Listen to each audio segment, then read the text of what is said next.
Lux presents Hollywood.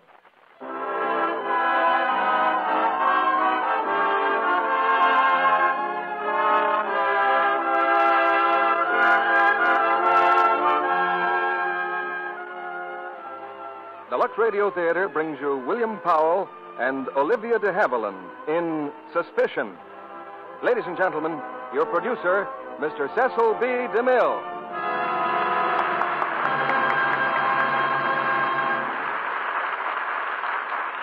Greetings from Hollywood, ladies and gentlemen. Not long ago, a noted editor sat down to figure out what he called the basic elements of human interest. That is, the things that interest people most and motivate their thoughts and actions. Love, of course, was at the top of the list. And close after love came fear, and then curiosity. Tonight in the Lux Radio Theatre play, the RKO screen hit Suspicion, we have a mixture of these elements.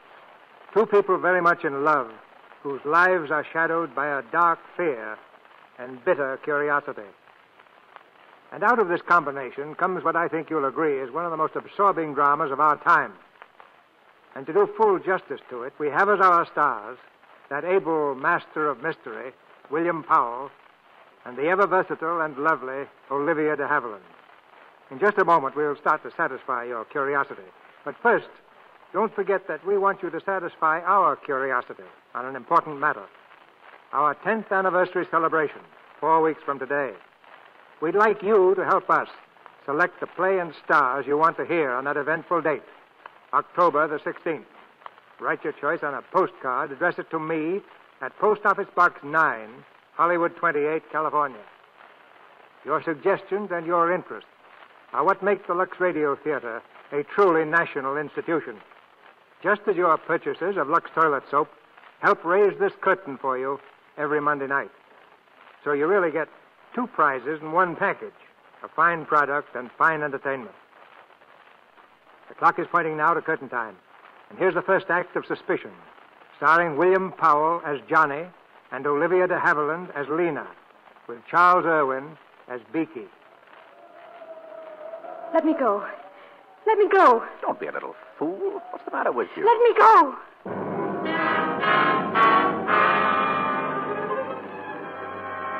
On a hilltop overlooking the English countryside, the trees bend low before the moaning wind.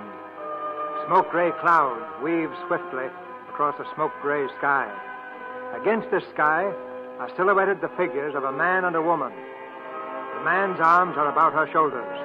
She struggles wildly, frantically, then breaks away. Again his arms reach out. Her hands are caught and held as in a vice. Well, what did you think I was trying to do? Kill you? Nothing less than murder could justify such a violent self-defense. Look at you. Let me go. Oh, I'm just beginning to understand. You thought I was going to kiss you, didn't you? Weren't you? Of course not. I was merely reaching around you, trying to fix your hair. What's wrong with my hair? Well, I'm glad you asked me that. It would have been extremely discourteous for me to bring the subject up. Are you serious? Of course I'm serious. You always give me the feeling that you're laughing at me. No, I give you my word. What's wrong with my hair? Well, let me show you. Now, don't back away. I'm not going to hurt you. Let me see. Yes, this'll do it. What are you thinking of? A week ago, I'd never even seen you. Oh. Now, here we are on a Sunday morning missing church while I unbraid your hair. I think you've done enough fooling with my hair. There, got a mirror? You look splendid. I must be quite a novelty by contrast to the women you're photographed with. Hmm? In the newspapers. Oh. Well, how do you like your hair? Now, don't screw your face up like that. You look like a monkey. What does your family call you, monkey face? I'll have to go now. I shall be late for luncheon. Anyway, if my father saw me come home both late and beautiful, he might have a stroke.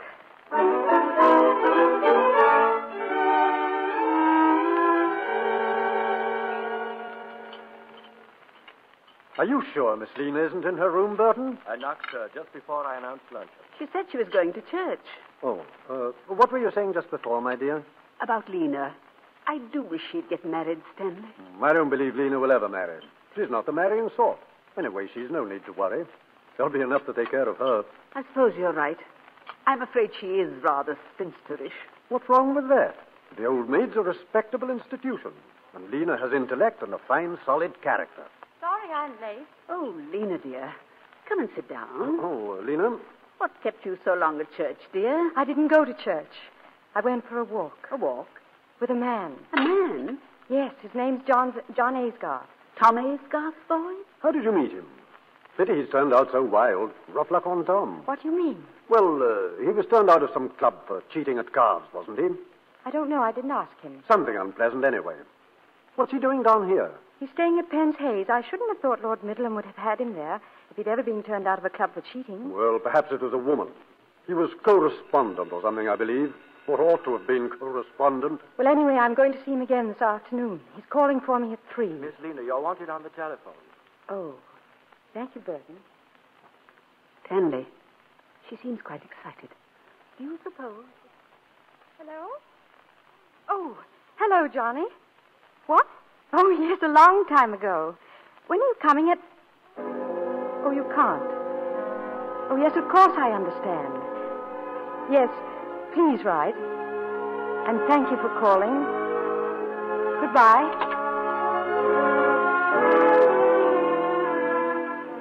Hello? Yes, this is Miss McLeodlaw. A telegram. Will you read it, please? I will see you, yes? Thursday, yes? At Beecham Hunt Ball. Signed, Johnny. Yes, I have it. Oh, Johnny.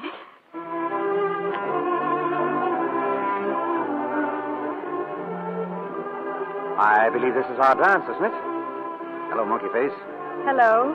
Hello, Monkey Face. Hello, Johnny. Come on, we're getting out of here. But we can't. Of course we can. This way, Monkey Face. Johnny, where are we going? Which is your car? This is ridiculous. It's over there. Good. Come on.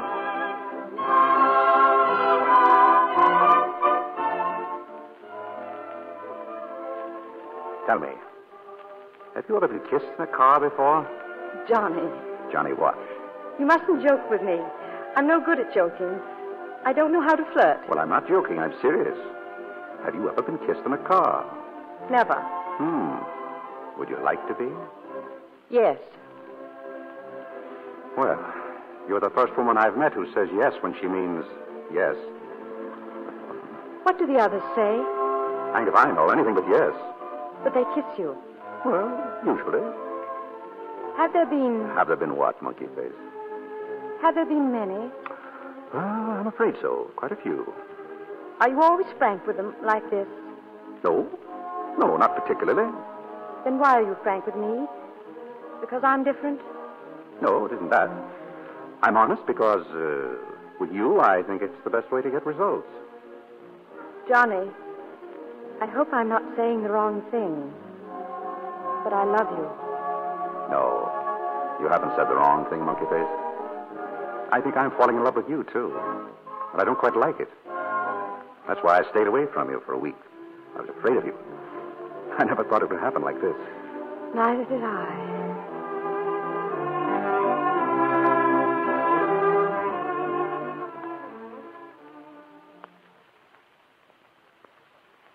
Dear Mother and Father, Johnny and I were married last night. Married? We're off for a month's honeymoon on the continent. Please forgive me. I love him very, very much.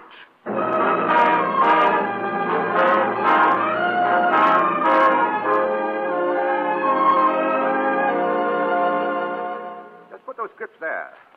The front, darling. How do you like your new house? Oh, darling. Because if you don't like it, just blame it all on Mr. Bailey here.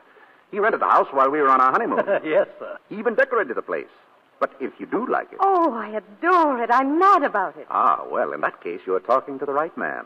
Because I engaged Mr. Bailey. Didn't I, Mr. Bailey? Quite right, Mrs. Aysgarth. Oh, Johnny, you're a genius. Mr. Aysgarth, I shall have to be getting along now, so what shall I do about the bill?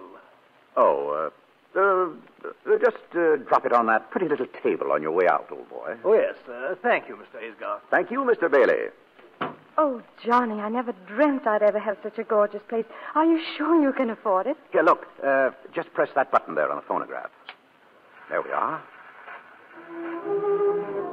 My dance, I believe. Oh, yes. Where are we? At the Hunt Ball. Where else? In Venice. And? And Naples and Capri and Nice. And? Paris. Paris. I beg your pardon, sir. Yes? Oh, darling, this is, I've forgotten your name. Ethel, sir. Oh, yes. Well, Ethel? A telegram for you, sir. Oh, thank you, Ethel. What do you think of Ethel? Oh, she seems perfect. It isn't bad news, is it? Oh, no. It's an old friend of mine. Stupid fellow. He wants £1,000. You couldn't spare 1,000, could you? 1,000? What does he want it for? Hanged if I know. Probably because I borrowed it from him. You borrowed it? Why? Well, because I was going on a honeymoon with the loveliest girl in the world. I wanted her to be happy. Didn't you have any money of your own? No, not a shilling. But I had the impression... Johnny, are you broke? Monkey face, I've been broke all my life. Why didn't you tell me? And whatever made you take this extravagant house? Well, I didn't think you'd want to live in a shack. A girl like you who's going to come into plenty of money someday. Wait a minute. I can't quite get this into my head. Were you thinking of my inheritance when you... Oh, I don't know what to say. Oh, now, darling, really. Isn't it silly to spend the best years of our lives waiting? Why not be comfortable now? Johnny, I'm just beginning to understand you. You're a baby. Oh, I know you didn't marry me for my money, but my income will never pay for all this. Never. Well, what about your father? Well, I couldn't possibly ask my father or even Mother. You saw how restrained she was when she met us at the station. Anyway, you wouldn't actually want to live on your wife's allowance, would you? Oh, of course not, darling. Well, then. Well, I suppose if the worst comes to the worst, and there was no other way out of it, well, I suppose I'd have to, What? Borrow some more. I haven't touched old Middleham yet. He ought to be good for a month or two's housekeeping. I think you must be mad. Oh, now, darling, let's not... Johnny, listen to me. Well? There's going to be no more borrowing. Well, what else is there to do? You've got to go to work. Work. Yes, work. You mean put on old clothes and go out with a shovel? Don't be flippant. Oh, well, what do you mean? I'm afraid you're a bit of a dreamer, darling. You realize that in order to be a plumber or a carpenter or an electrician... darling, you haven't been around. There are all sorts of jobs, Johnny. Well, I'm broad-minded. Let's have some tea and talk it over. We can make out a list of jobs. Might be fun. Oh, who's that? It's right there behind you, darling. Hello? Oh, hello, Mother. Oh, yes, it's wonderful. A most beautiful house. Would you tell Father how badly I felt? Oh, he is? Oh, wait a minute till I tell Johnny. Johnny. Yeah? Father is sending us a wedding present. No. Mother told him how happy I looked, and... Oh, I can't tell you how much this means to me. Me too. Yes, Father? Yes? Go on, ask him when he's sending it. It's coming right away by messenger. Well, invite them over for dinner. And if you can slip it in, just say that we were in the throes of job hunting when he telephoned. Oh, Johnny, really, you are the limit. What, Father? Yes, Johnny and I were just discussing that very subject, and he has several interesting ideas on the kind of job he'd like to do. Mr. Asgar, there's a messenger from General McLeodlaw. Oh, it's just come, Father. Hold on. Bring it in, Ethel. Yes, ma'am. I think I know what it is. Oh, Johnny, you'll be thrilled. In here, please. Oh, it is. Oh, how wonderful. Johnny, look. What is the thing? It's a chair, darling, a Queen Anne chair. Oh. We had them in the family before I was born. Here's another one, ma'am. How many more, for heaven's sake? Just these two, sir. He sent us both of them. Oh, Johnny, these are our first heirlooms to be handed down to our children and then to their children. Well, that's the thing to do with them, all right. Oh, I must tell him. Oh, Father, you're so good to me that it makes me want to cry. Yes, you've made me very happy. Oh, and you've made Johnny very happy, too. Oh, yes. Wait a minute, Father. He wants to say something to you. No, I don't. Say something very nice. These chairs really belong in a museum. Go on. Hello, General. Yes, but really, shouldn't you have sent them to a museum? Oh, well, naturally, we're thrilled. A job? Oh, yes. Lena and I were just going into that. Well, I have several excellent opportunities. I just received a letter from my cousin, Captain Melbeck. He wants someone to manage his estate for him. I thought I'd take the job. Well, I'm glad you approve. Yes, we'll get together soon. Goodbye, sir. That was a fib about Captain Melbeck, wasn't it? Was it? Listen to this letter. We'll give your idea the fullest consideration. Let me know if you would like to take the job. Yours sincerely, George Melbeck. Did you have this letter all the time? I did? Why didn't you tell me? Because, dear, I never dreamed I'd be using it. Any more than I ever dreamed that we'd be receiving these two beautiful chairs.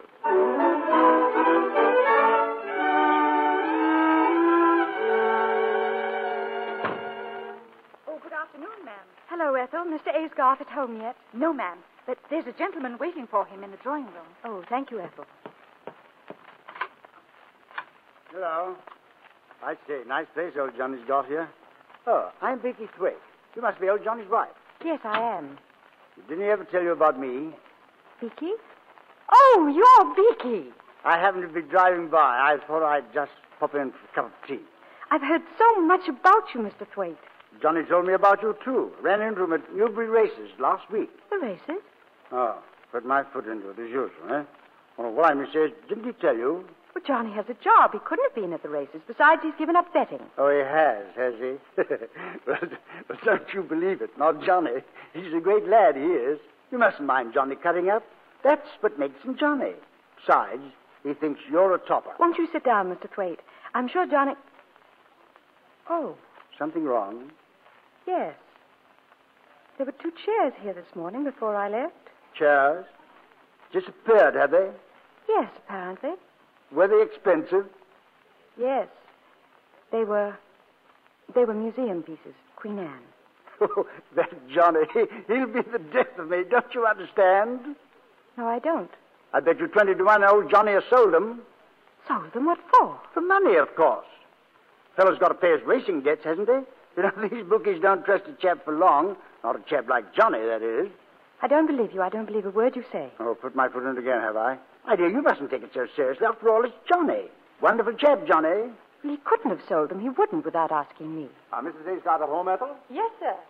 Here he comes now. Don't tell him a word I've said, but if you want to see Johnny at his very best, you just say something about chairs. Beaky. Johnny, how are you, old bean? Well, fine. What are you doing here? I just popped in to see you, old boy. Good. Well, how's my little monkey face, What's the matter, darling? Nothing. Why? You sure? Your wife seems to be missing some chairs, old boy. Beaky, your pipe's not lit. Let me give you a match. Thanks, old boy. About those chairs, old bean. Huh? The missing chairs, old man. Oh, yes, the chairs. Well, I suppose that American must have come for them this morning. What American? Oh, didn't I tell you, darling? Oh, stupid of me. Well, he dropped by about a week ago, a friend of Melbeck's. Go on, old man. Well, anyway, he admired the chairs, offered $100 apiece for them. Anybody would take that. I wouldn't. Oh, wouldn't you really, dear? Well, that never occurred to me. Why didn't you mention it? I'm sorry, darling. I thought I did. Oh, that's all right. If they're gone, they're gone. They're gone, all right. Shall we change for dinner? You're an angel. Hold on a minute. You say he offered you $100 apiece for them? That's right. Let's have a look at the check. Oh, he'll send it along. I bet you 10 pounds to a shilling you wouldn't dare let your wife pick up the telephone and ask old Melbeck, or whatever his name is, if he ever saw this American. Are you implying that my husband is a liar, Mr. Thwaite? Oh, now, monkey face. Don't mind Beaky. He's only joking. Well, I prefer jokes on other subjects. Are you staying for dinner, Mr. Thwaite? Dinner? I'm spending the weekend, unless you throw me out. Johnny's friends are always welcome, as long as they remain Johnny's friends.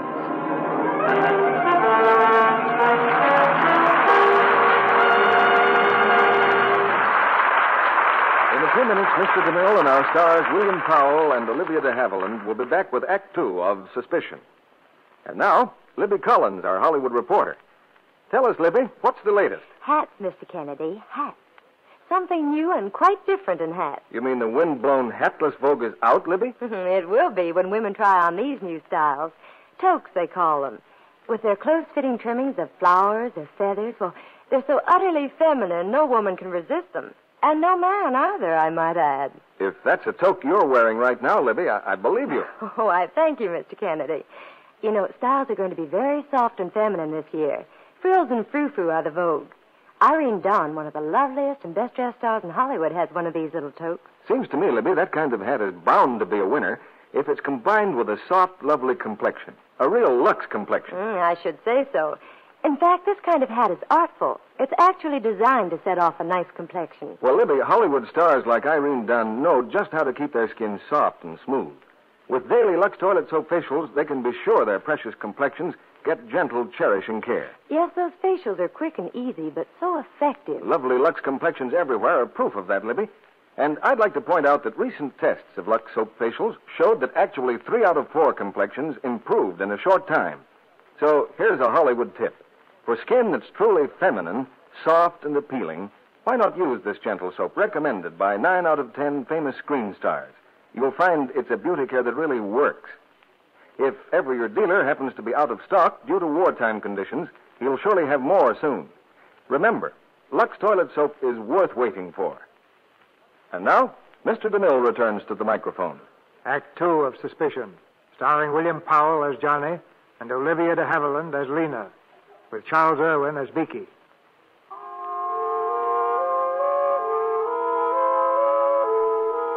A week has passed, but in Lena's mind there is still a dim shadow of doubt, a faint, indefinable fear, the dawning of suspicion.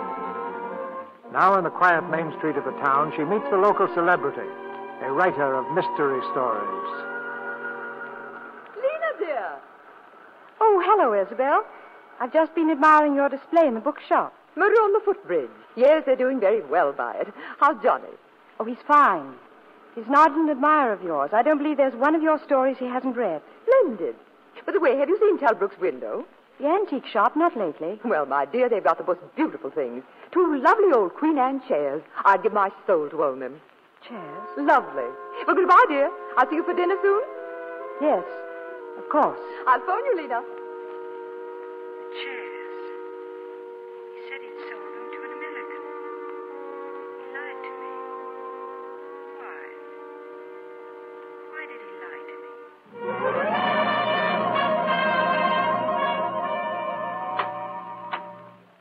Hello, girl. Back so soon? Beaky, I owe you an apology. Good. What for? I'll explain to you later. Oh, you seem to be rather hot under the collar. Must be about old Johnny. My dear, you mustn't be angry with Johnny. It's a waste of time. Now, if you want to get sore with me, that's different. I annoy everybody. Always did. Lena? Beaky, where are you? Hello. Now, don't move, either of you.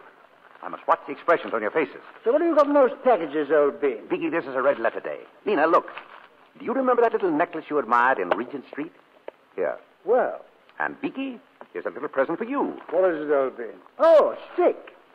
Darling, do you remember this coat? Oh, I saw the hungry eye you gave it the last time we were up in London. It's yours. Well, what do you say? Johnny, I don't understand what made you do all this. Oh, no, dear, don't be angry. Johnny, I want to know what this is all about. Yes, what's it all about, old bean? Well, my friends, I have the pleasure of announcing that the Goodwood Cup was run today, and I happen to have backed the winner.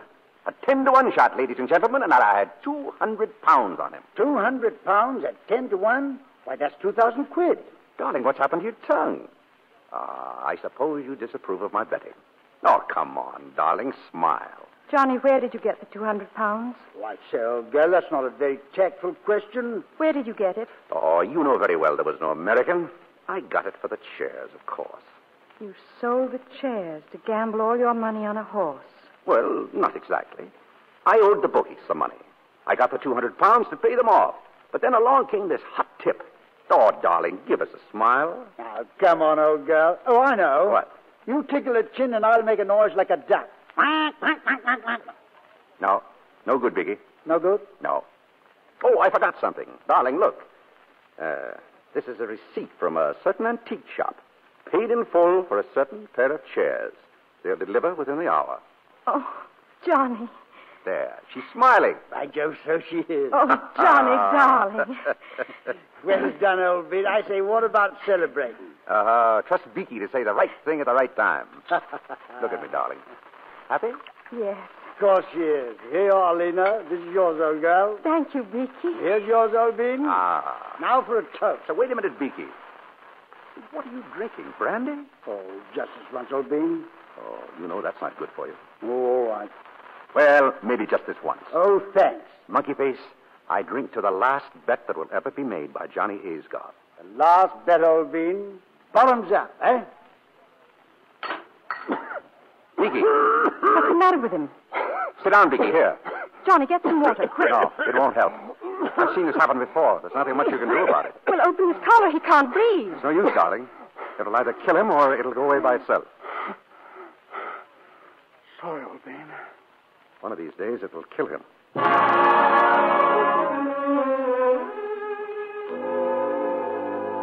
Oh, good afternoon, Mrs. Aysgarth. Good afternoon. Is my husband in his office? Mr. Aysgarth? Why, no. When do you expect him? Well, I really couldn't say. Perhaps you'd like to talk to Captain Melbeck? Yes, I would. Very much, please. This way. Mrs. Aysgarth to see you, sir. Oh, come in. Mrs. Aysgarth, what a pleasure to see you. Good afternoon, Captain Melbeck. Do sit down. Thank you. Captain Melbeck, I don't want to impose on you, but you're Johnny's cousin as well as his employer. I thought I'd come in and see you. Of course. I've been feeling very badly about Johnny ever since I had to discharge him. Discharge? Now, don't worry, Mrs. Aysgarth. I told him I wouldn't prosecute. I don't understand. I told him I wouldn't prosecute. What on earth are you talking about? When did you discharge him? 6 weeks ago. We had an unexpected audit. The account showed a deficit of £2,000. When I looked into Johnny's records, I'm terribly sorry, Mrs. Aysgarth. He should have told you.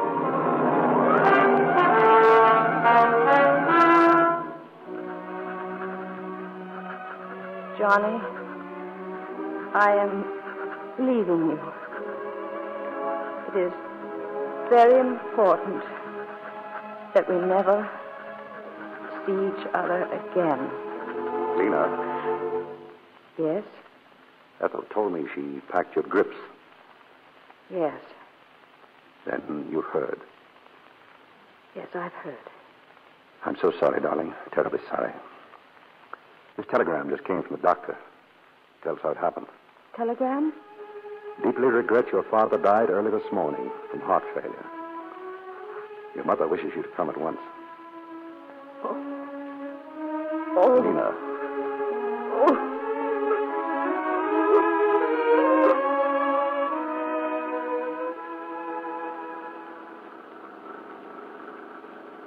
Tired, darling? A little. It's been a nasty week for you. I'll be glad to get you home. Nina, you ever have any regrets that you married me? Why do you ask that? Well, I was thinking of the will. Seems pretty obvious that your father would have left you a lot more than his portrait if you'd been anybody else but Mrs. John Aysgarth. Oh, is that what you meant? You haven't answered my question. What about you? Have you any regrets? Monkey Face, marrying you is the one thing I've never changed my mind about. Do you really mean that, Johnny? Yes, I really mean that. I want nothing but to spend the rest of my life with you. And if you were to die first, I'd never... I were to die first. Well, listen, what about you? I couldn't stop loving you if I tried. Have you tried? Yes. Once. When? When I found out you'd lost your job with Captain Melbeck. How long have you known? Since last Friday.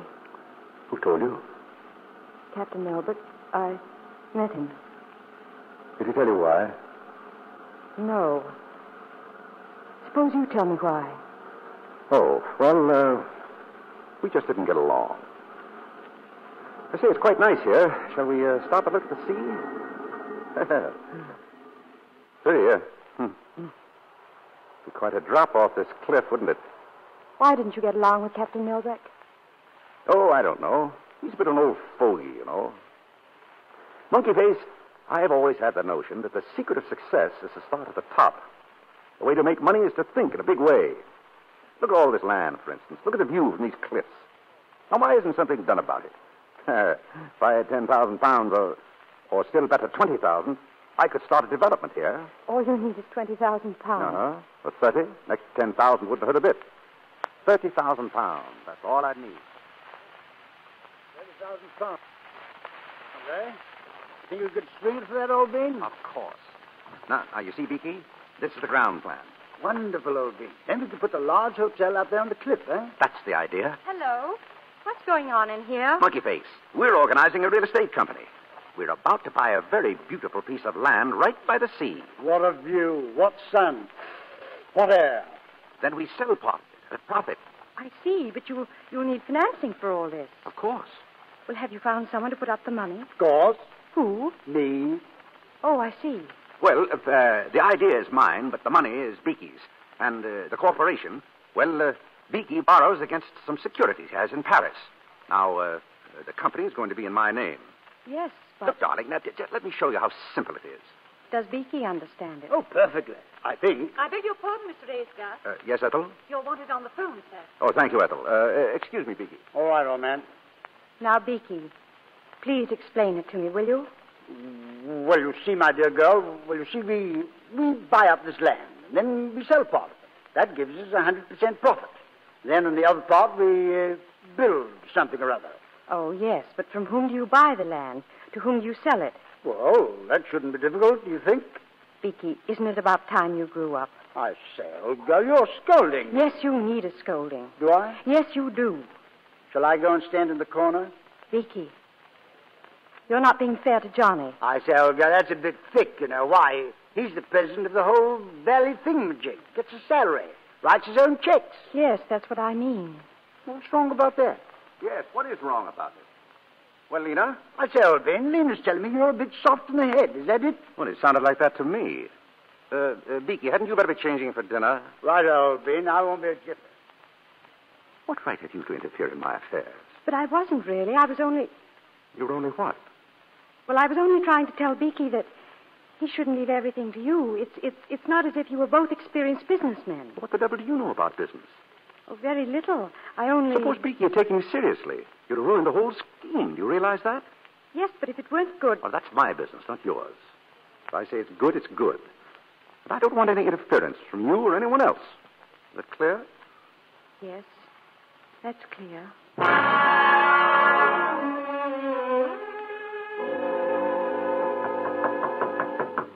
Yes, who is it? Yes, Johnny? Well, I thought you might like to know. I'm calling off the real estate plan. Why? What happened? Oh, I don't know. Perhaps the land isn't any good. Or perhaps I don't like the idea of risking Beaky's money. Or perhaps it's a stiff job and I'm too lazy.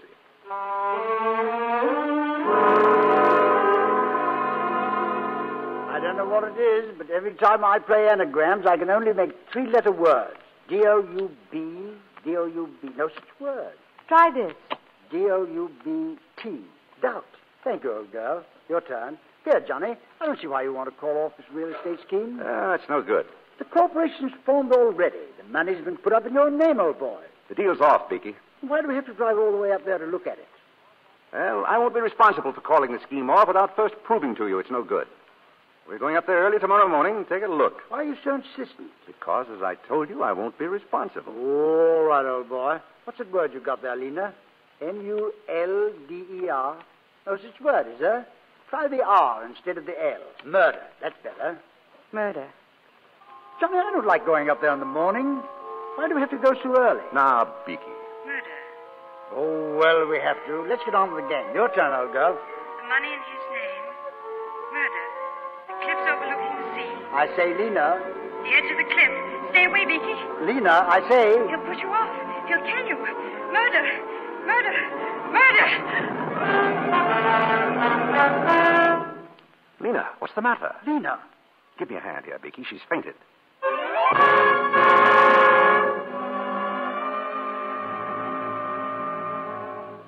What time did Mr. Aysgarth leave? Why, about 7, ma'am. And Mr. Thwaite went with him? Yes, ma'am. Why didn't you wake me? Well, Mr. Aysgarth said not to disturb you. What car did they use? Well, ma'am, I don't... What car? Which one?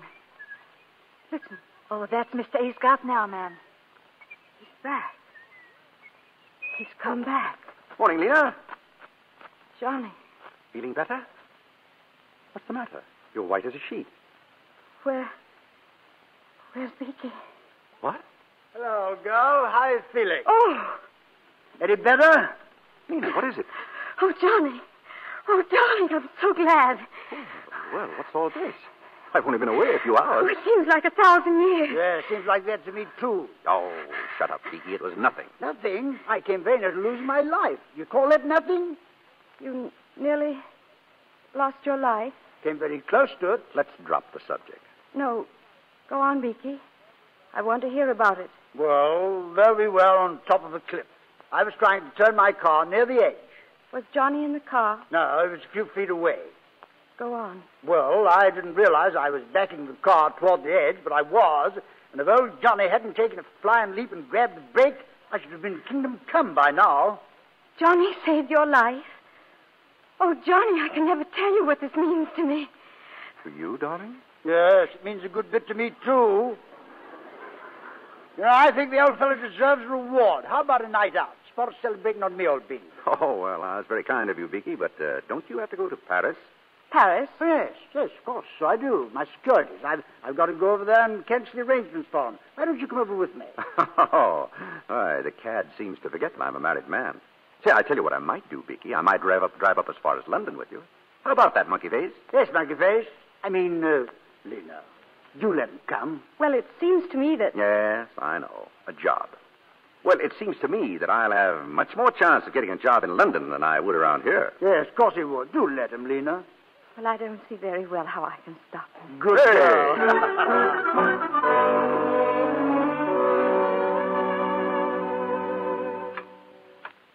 Mrs. Aysgarth? Yes, Ethel? There's an Inspector Hodgson in the hall, ma'am. He wants to see Mr. Aysgarth. Show him in, Ethel. Very good, ma'am.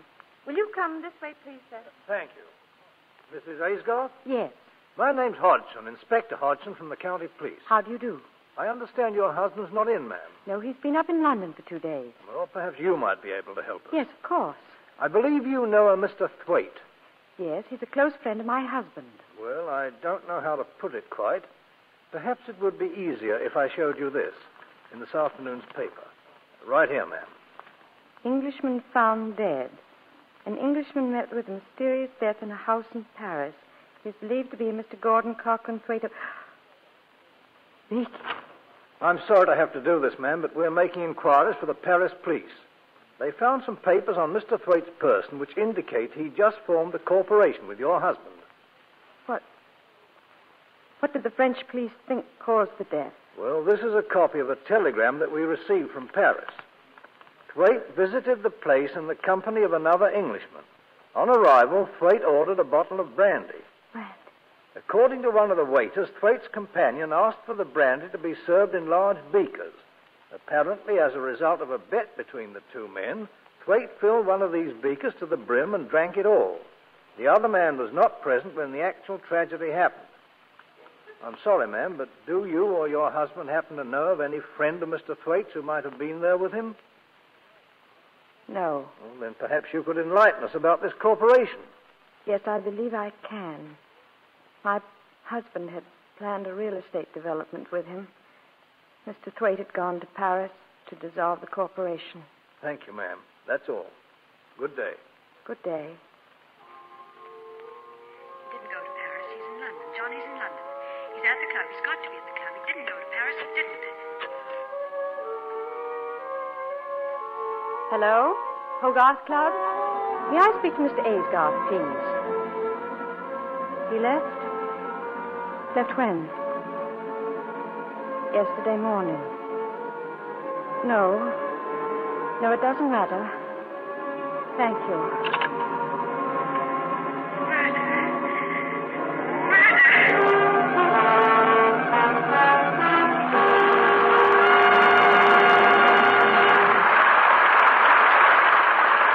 Pause now for station identification.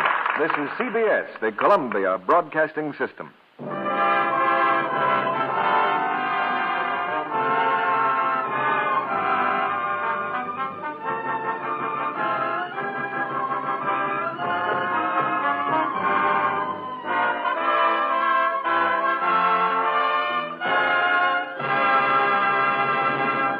In a few minutes, Mr. DeMille and our stars William Powell and Olivia de Havilland will return in Act 3 of Suspicion. And now, here's a very reasonable question from an American housewife. Now that it seems likely the war in Europe may soon come to an end, why should I keep on saving my used cooking fats? Why, Mrs. America? Because the need is still critical, perhaps more critical than ever.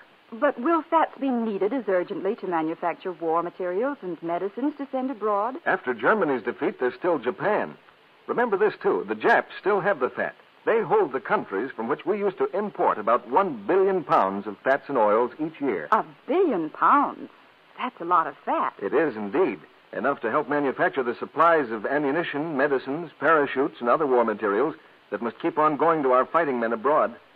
Remember, too, our domestic production of fats is short. It has had to fall off during the war. Well, I guess I'd better keep that salvage tin handy on the stove just as I've been doing. You're doing a necessary patriotic service when you continue to save every drop of used kitchen fats and turn them in to your butcher. Every bit you throw away may deprive one of our men of some vital thing he needs. The war isn't over till our boys come home. We need to keep on doing everything we can to get them home sooner. Fats are essential materials of war. Don't waste them. Save them every day. Turn them into your butcher. Remember, he still gives you 4 cents a pound and 2 red ration points for every pound you turn in. That's the message your government sends you. Here's what Mr. Lee Marshall, Director of Distribution, War Food Administration, tells you. Saving used fats is not a glamorous task. It takes effort. But it is one that only you, the American housewife, can perform for the country. We ask you to continue the wonderful job you are doing to help speed final victory. And now, Mr. DeMille returns to the microphone. When the play is over, we hope you'll join us behind the scenes for an informal chat with our stars. Now here's Act 3 of Suspicion, starring William Powell as Johnny and Olivia de Havilland as Lena.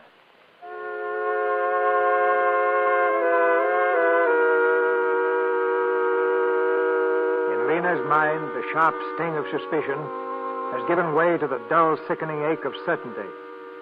Certainty that her husband is a murderer. Returning to the house, he stands framed in the doorway, looking at her. She turns toward him with fear in her eyes. You've read about Beaky, have you? I was terribly fond of Beaky. Were you? Yes, I loved that silly, generous, good-hearted fool. Did you? Of course I did. Next to you, I loved him more than anybody in the world. Next to me? Oh, poor monkey face. Here I am thinking only of myself, forgetting about you. You liked him too, didn't you? I liked him very much. The police were here. Oh, what did they want? They wanted you to help them. They had a telegram from Paris. And it seems there was an Englishman who made a bet. Oh, yes, I know. The whole story was in the late edition. What else? The inspector wants you to phone him. He thought perhaps you could help identify this Englishman. What did you tell them? Did you mention the corporation? Naturally. I told him Beaky was planning to dissolve it. I wish you'd left all that to me. Hello? Wichita Police Station, please. What else did you tell them? That's about all. Hello? Hello, Inspector. This is John Aesgoff. Yes.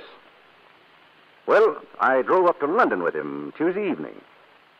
Yes, I saw him off at Croydon Airport. No, I stayed in London until this afternoon at my club.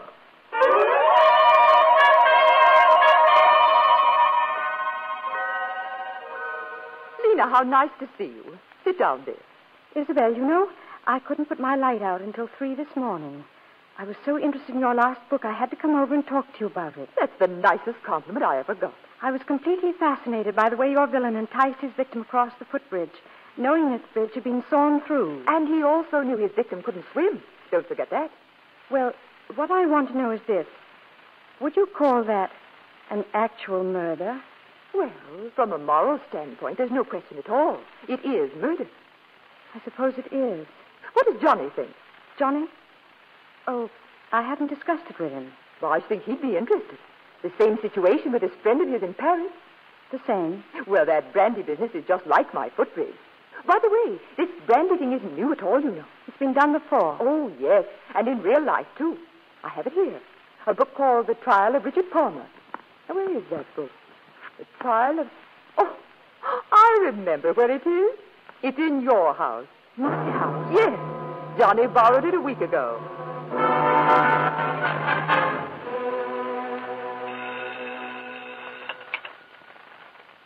Hello? Hello? May I speak to Mr. Aysgarth, please? He isn't in. This is Mrs. Aysgarth speaking. Oh, well, this is the guarantor's life insurance company. Yes? Would you tell Mr. Aysgarth that there's been a slight delay in replying to his inquiry? That we've written him fully and he should get our letter in the morning.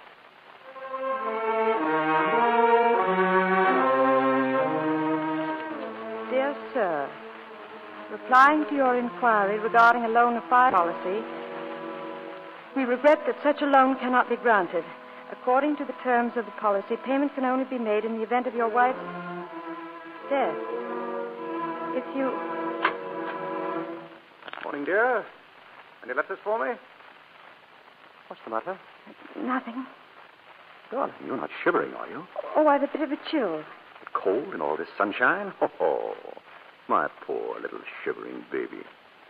How do you feel now? Better? Much. Good. What are we doing tonight? We're going to Isabel's to dine. Oh, what a bore.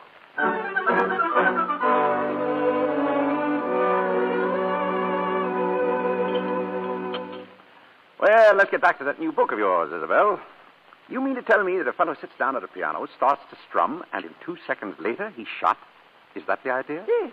A certain note on the piano was wired to a revolver concealed in the wall. Oh, I don't care much for that, Isabel. You're slipping, old girl. What's wrong with it? Too complicated. You're going to kill somebody? Do it simply. How would you do it? Simply, Johnny? Oh, I don't know, dear. Just use the most obvious method.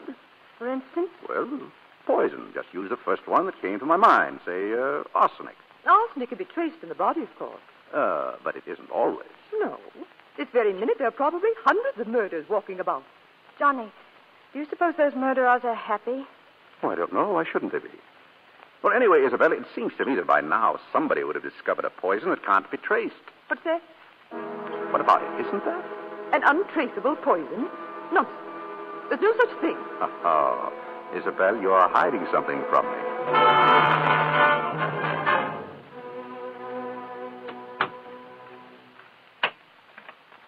Johnny, you're locking up. What about Ethel? Well, it's Ethel tonight off. She won't be back till morning. What about Cook? Have you forgotten? Cook's away on a holiday. Oh. Darling, you're shivering again. You suppose you're catching cold? Yes, I think that's what it must be. Oh, well, we'll have to tuck you into bed, get you nice and warm. Come on. No, Johnny, please. Please don't. What's the trouble? Johnny, I'm in a state tonight. I don't know why, but I'd like to be alone. Would you mind sleeping in your dressing room? Of course I'd mind. Please, Johnny, I haven't been sleeping very well lately. Oh, I understand. You used to sleep badly when I wasn't here. Now you... All right, that's the way you feel about it. Good night. Poison. Arsenic. Poison. Untraceable. In the event of your wife's death. Poison. In the event of your wife's death. Your wife's death. Your wife's death. Come on, Nina, wake up, dear. Feeling better? Yes. Yes, Hello, darling. Yes, Bill. I came over this morning. We were quite worried about you, Lena. This morning? I've been asleep all day. The doctor gave you a pill, darling. That's all you needed, rest. I'll run down and tell Ethel to fix supper. Right back. Oh, he's 1 in a million, that Johnny of yours.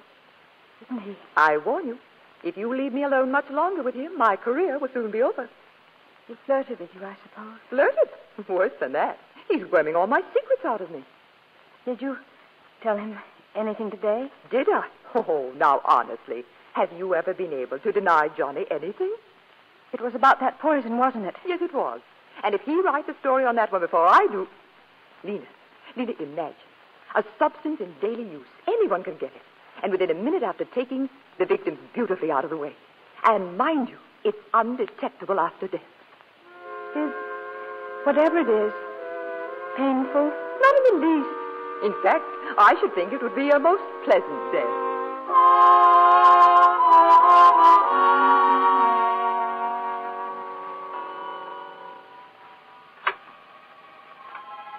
Lena? Are you awake? Yes. I brought you a sandwich and a glass of milk. You might drink the milk before you go to sleep. I'll just leave it here. Good night, darling.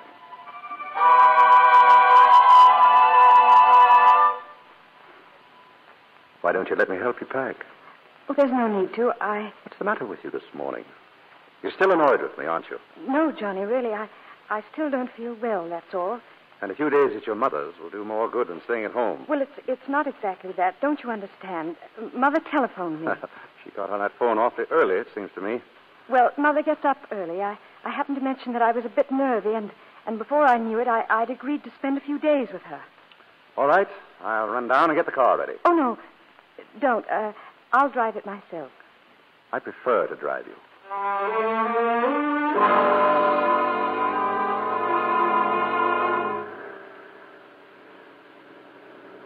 You're going so fast, Johnny. Well, you want to get there, don't you?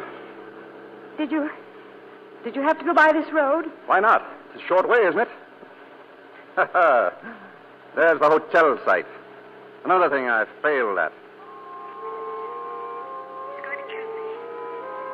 That door is open. He's going to kill me. The curve up there. The door will swing. He's going to push me out. Down and down. Over and over. Murder. Down and down. Over and over. Get your hand off the door, Lena. Let me go. Let me go. Lena, come back. No. Lena. Let me go. Lena, what's got into you? Leave me alone. Leave me. Stop it. Stop it, you little fool. Stop it. I've had enough. How much do you think a man can bear? Listen to me. You turned me out of your room. You go running away to your mother's. Now you shrink away from me as though you hated me. You're my wife, Lena. But I thought... You almost killed us both back there. Because you had to pull away from me even when I was reaching over to save you from falling out of the car. Well, you don't have to put up with me anymore. Johnny, wait. Where are you going? First, I'm taking you on to your mother's. And then what? Don't worry. I won't bother you again. Johnny, you mean you're going to... Johnny, why were you asking Isabel about that poison? What were you planning to do with... Johnny, you were going to kill yourself. Oh, my darling. Yes, but I've changed my mind. I'm going back to see it through. Prison term and... You mean mail back that money you took? I can't pay it back. I made the last attempt to raise the money when I went away with Beaky. Paris? I went to Liverpool. I tried to borrow your insurance, but it didn't work. You mean you were in Liverpool when Beaky... Then you didn't go to Paris? Of course not. Do you think I'd have let some idiot give poor old Beaky that brandy if I had? Oh, Johnny. If only I'd known. This is as much my fault as yours. I was only thinking of myself, not what you were going through. If I'd really been close to you, you could have confided in me. But you were ashamed to. Oh, if I'd only understood. Oh, Johnny, it'll be different now. We'll make it different. People don't change overnight, Lena. I'm no good. Let's turn back, Johnny. Let's go home and see it all through together. No, that won't work. It will work. I know it will. Johnny, please. You can't shut me out. Turn the car around and let's go home. Please, Johnny. I'll get in the car. Johnny, where are we going? We're turning back. We're going home.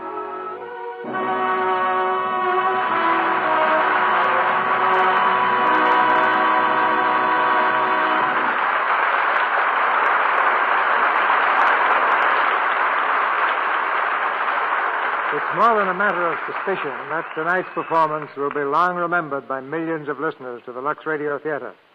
And for that, we can thank our stars, William Powell and Olivia de Havilland. Thank you, Cecil. You gave us a great play when you picked Suspicion. Now, you ought to be an authority on mysteries, Bill.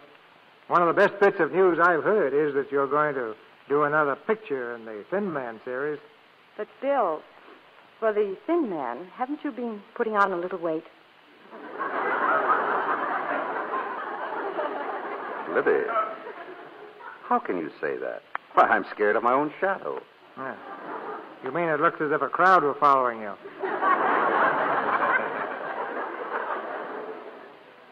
What weight I have comes from my iron constitution. Every morning when I get up, I turn on those exercises over the radio. And do them? No, my wife does. I watch her. Bill, I don't understand you. When I was your age, I used to think nothing of a 10-mile walk. I don't think much of it myself. But look, if you want to know, I'm on an A diet. An A diet? What's that? A steak, A baked potato, A piece of pie. Sounds like army rations. Well, it goes to the front.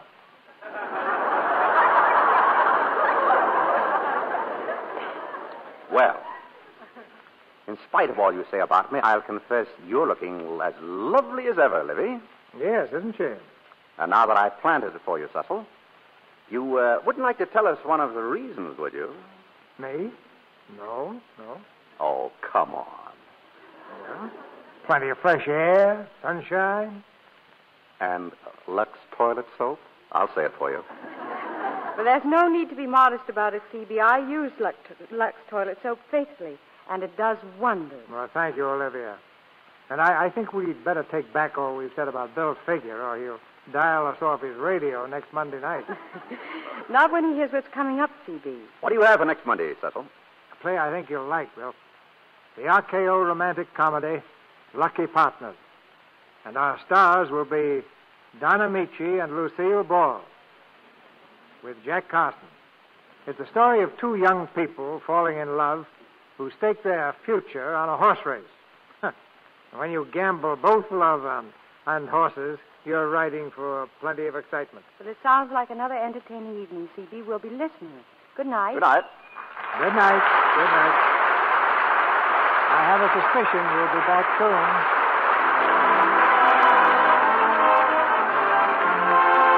Our sponsors, the makers of Lux Toilet Soap, join me in inviting you to be with us again next Monday night when the Lux Radio Theatre presents Lucille Ball and Donna Michi in Lucky Partners with Jack Carson. This is Cecil B. DeMille saying good night to you from Hollywood.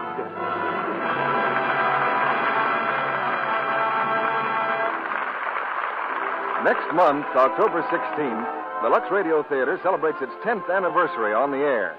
We'd like you to share in this celebration by helping us select the play and stars you'd like most to hear. Send your suggestions on a postcard to C.B. DeMille, Post Office Box 9, Hollywood 28, California. Or use the ballot which your Lux Toilet Soap dealer will be glad to give you. Suspicion was presented through the courtesy of RKO, producers of Bride by Mistake.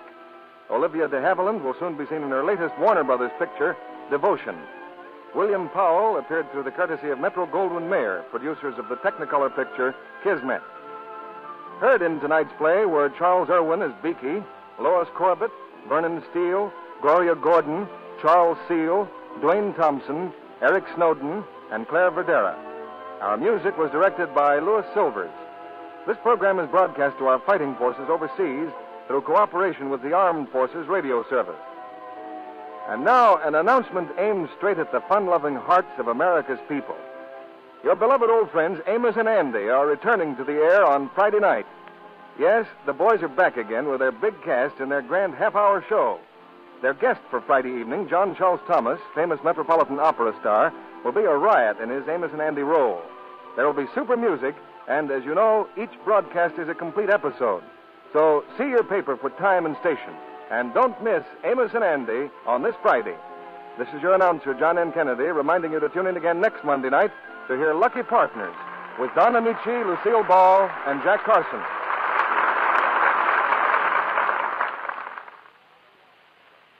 Spry, S-P-R-Y. Better cook with Spry, 'cause you'll be a better cook with Spry. Cakes, pies, fried foods, everything tastes better made with new Easy Mix Spry shortening. So for light, fluffy cakes, tender, flaky pastry, crisp, digestible fried foods, Better cook with Spry. This is CBS, the Columbia Broadcasting System.